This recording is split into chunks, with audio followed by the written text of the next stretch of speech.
मैं हूँ विवेक और ये है Baki DOU grand sumo arc remaster version का एपिसोड नंबर 5। और अगर इसके पहले वाले एपिसोड्स नहीं देखे हैं तो जाकर देख लो, प्लेलिस्ट बना दिया है। और अगर चैनल पे पहली बार आए हो तो वीडियो को लाइक और चैनल को सब्सक्राइब कर देना। चलो शुरू करते हैं। चैप्टर की शुरुआत में हम देखते हैं एरिजोना प्रिजन को। एज ऑलवेज यहाँ पर बहुत कड़ी सिक्योरिटी होती है, और वो भी क्यों ना, यहाँ पर बाकी वर्स का one of the strongest character रहता है।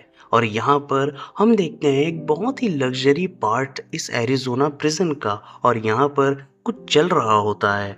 ये डिनर का समय होता है और यहाँ पर बिस्किट ओलिवर के सामने पूरा फीस्ट रखा होता है।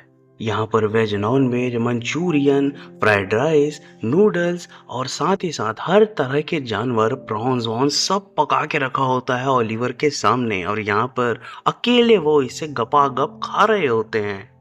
और यहाँ पर एक चीज नोटिस करने लायक है कि बिस्किट ओलिवा को फाइनली चश्मा लग चुका है। यहाँ पर इसका मतलब ये है कि उनकी आई साइट वीक हो रही है, लेकिन फिर भी शरीर उनका बिल्कुल भी वीक नहीं है। ऐसे ही कई लीटर वाइन पीते पीते अचानक से वो गार्ड कुछ कहता है उनसे, सर, टोक्यो से जो लेटर आया था आपने उसका क्या जवाब देना है बताया नहीं? ये सुनकर ओलिवर कहते हैं, हाँ जवाब तो देना है, जवाब बिल्कुल देंगे, लेकिन फिलहाल मैं बिजी हूँ।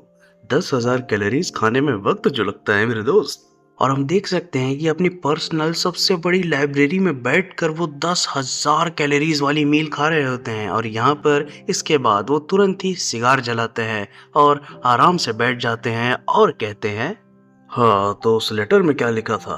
मुझे एक सूमो फाइट करनी है और मेरा अपोनेंट है नोमिनो सुकुने।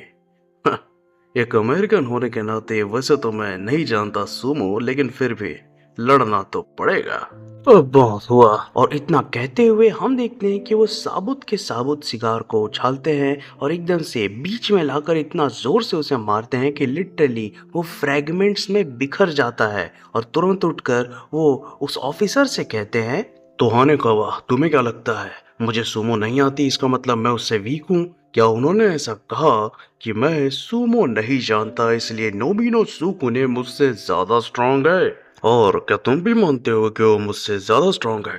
हाँ। इतना सुनते ही हाने कवा एकदम चौंक उठता है और वो कहते हैं, नहीं नहीं नहीं नहीं नहीं नहीं सर, ऐसा मैंने बिल्कुल भी नहीं कहा और उन्होंने भी ऐसा कुछ नहीं कहा। और उतने में ही हम देखते हैं कि एकदम से ओलिवर अपने दोनों हाथों को ऊपर करते हैं और बम से नीचे करके फाड़ देते हैं अपने शर्ट को, अपनी बॉडी रिवील कर देते हैं। और यहाँ पर जाते जाते वो हाने कावा से कहते हैं, अरे कावा, मैं कल यहाँ से निकल रहा हूँ, वार्डन को पेपर्स बनाने बोल देना। तो यहाँ पर लिटरली अपनी ब्रांड न्यू शर्ट फाड़ के रखती होती है बिस्किट ओलिवा ने। तभी सीन होता है चेंज और हम देखते हैं टोकुगावा को, और यहाँ पर वो अपने बॉडीगार्ड के साथ दानों को मछलियां डाल रहे होते हैं। और यहाँ पर उतने में ही उनके बीच बात शुरू होती है और उतने में ही टोकुगावा कहते हैं, नोटिस कर रहे हो ये कोई मछलियां बहुत ज्यादा बड़ी हो गई हैं और ये पहले से कहीं ज्यादा हेल्दी भी लग रही हैं। और ये सब सुकूने के कारण ही हो रहा है, क्योंकि उसके हिसाब से वह नेगेटिव एनर्जी को नीचे धकेल रहा है डेली। खैर तभी हम देखते हैं सुकूने को, और यहाँ पर वो अपना पैर ऊपर उठाकर खड़ा होता है,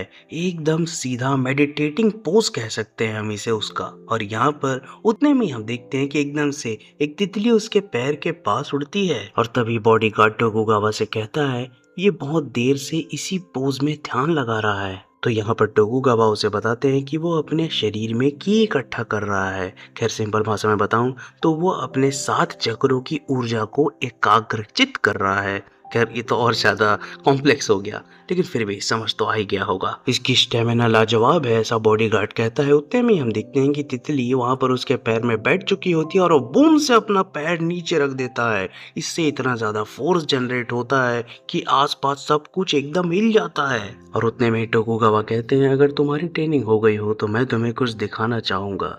ये वह चीज है जिसने तुम्हारे अपोनेंट को स्ट्रांग बनाया है। और तभी सीन होता है चेंज और हम देखते हैं बारबेल को, जो कि 5-5 प्लेट्स के साथ लोड होता है। और यहाँ पर इस चीज को देखकर सुकुने बिल्कुल भी सोचता नहीं है और कहता है, हाँ ये अच्छा खासा वजनी है, लेकिन फिर भी स्ट्रेंथ ट्रेनिंग के लिए हम इस तरीके के टूल्स इस्तेमाल नहीं करते थे माउंटेन्स में। तभी टोकुगावा कहते हैं, ओह तो तुम्हें ये भारी लग रहा है। खैर तुम्हें मैं बता दूं, तुम्हारा अपोनेंट इसे इजीली उठा लेता है। तभी सुकुने बारबेल के पास जाता है और कहता है, इजीली उठा लेता है। इसका मतलब ये है कि इसे इस तरीके से डिज़ाइन किया गया है। और वैसे भी ये मुझे भी इजी टू हैंडल लग रहा है। और इतना कहकर हम देखते हैं कि सुकूने उठा लेता है उस बारबेल को, लेकिन बड़े ही अजीब तरीके से। ये देखकर टोकुगावा और उसको बॉडीगार्ड दोनों चौंक जाते हैं, लेकिन उतने में ही सुकूने उनसे कहता है, और वैसे भी वेट लिफ्टिंग एक सूमो का काम नहीं है। ऐसा कहकर हम देखते हैं कि सुकूने एकदम से उसे उठाता है और इतना जोर से सुई से झटकता है कि यहाँ पर लिटरली जैसे उसने कोई डंडा पकड़ रखा हो ऐसी आवाज आती है। और सोच के देखो कितनी ताकत चाहिए 5 प्लेट से लोडेड बारबेल को इस तरीके से घुमा देने में। ये देखकर समझकर टोकुगावा और उसके बॉडीगार्ड एकदम चौंक जाते हैं। और उतने में ही सुकुने उनसे कहता है, जो मूव मैंने अभी आपको करके दिखाया इसका नाम है कुबेने नहारी।